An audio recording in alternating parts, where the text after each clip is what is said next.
हिन सॼी सूरत हाल में सिहत खाते जी कारकर्दगी शानदार आहे। सिंध में डेंगी, मलेरिया, कॉलरा जे मर्ज़ में ख़तरनाक हद ताईं वाध थींदी पई वञे। केस वधंदा पिया वञनि। 6 महीननि अंदरि 50,000 खां वधीक केसिस साम्हूं अचण जो इंकशाफ थियो आहे।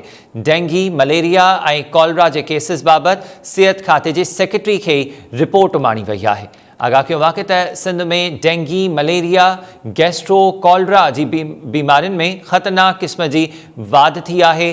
केस बि वधी विया आहिनि। 6 महीननि अंदरि 50,000 खां वधीक केसिस साम्हूं अचण जो इंकशाफ थियो।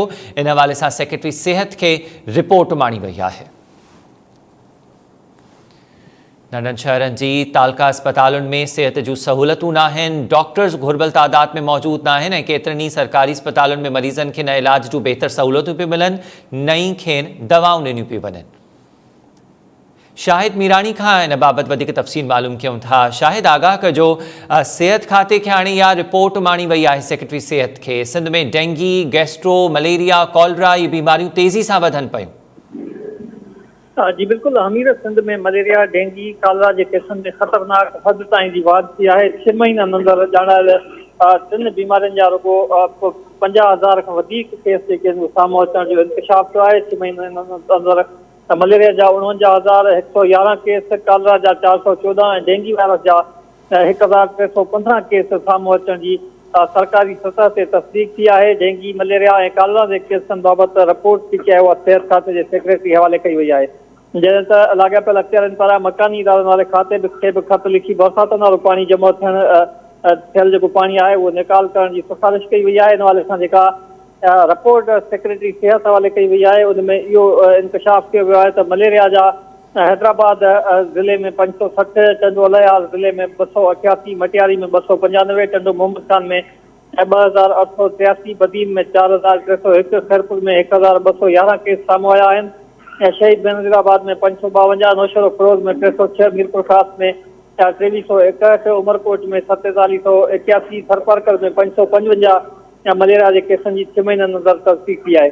सांगड़ में 266, सखर में 132, शिकारपुर में 585, घोटकी में 234, जैकबाद जिले में 743, कश्मीर में 442, लाड़काने में 3260 केसनि जी तस्दीक थी आहे। कंबर शहदादकोट में 3624, दादू में 368, जामशोर जिले में 150, कराची में 545 ऐं छठे ज़िले में सभ खां वधीक यानी 14,821 केस, जॾहिं त सिजावल ज़िले में 633 नवनि केसनि जी तस्दीक थी आहे। अहिड़ी तरह रिपोर्ट में इहो बि ॼाणायो वियो आहे त 6 महीननि दौरान रुॻो कॉलरा जा सूबे में 414 केस जेके आहिनि उहे रिपोर्ट थिया आहिनि। समरन ज़िलनि में जनवरी महीने अंदरि 4, फरवरी में 15, मार्च में 73 ऐं अप्रैल महीने में 127, मई में 106 ऐं जून महीने में 62 ऐं जुलाई में 27 केसनि जी तस्दीक थी आहे।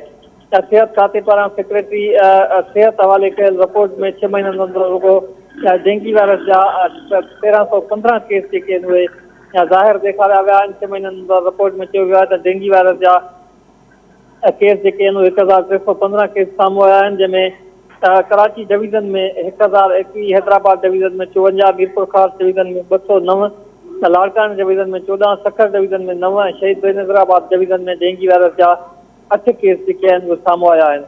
सिहत खाते जी अख़्तियारनि सां जॾहिं असां राब्तो कयोसीं इन केसनि बाबति, उन्हनि कहिड़ो प्लान जोड़ियो आहे त जेको उन्हनि अख़्तियारनि जो इहो चवणो त हिन में बरसाती पाणी जेको शहरनि में जमो थियल आहे उन सबबु इहा केसनि में ख़तरनाक हद ताईं जी वाध अचे पई ऐं उन्हनि जो चवणो त असां मकानी इदारनि वारे खाते जी अख़्तियारनि खे बि ख़त लिखी या सिफारिश कई आहे त जेको बरसाती पाणी या मुख़्तलिफ़ शहरनि जे रोड रस्तनि ते ऐं घिटियुनि में बीठल आहे उहो पाणी बिना देरि निकाल कयो वञे जीअं हिन केसनि ते ज़ाब्तो अची सघे। जी, महिरबानी तफ़सील ॾियण जे लाइ शाहिद।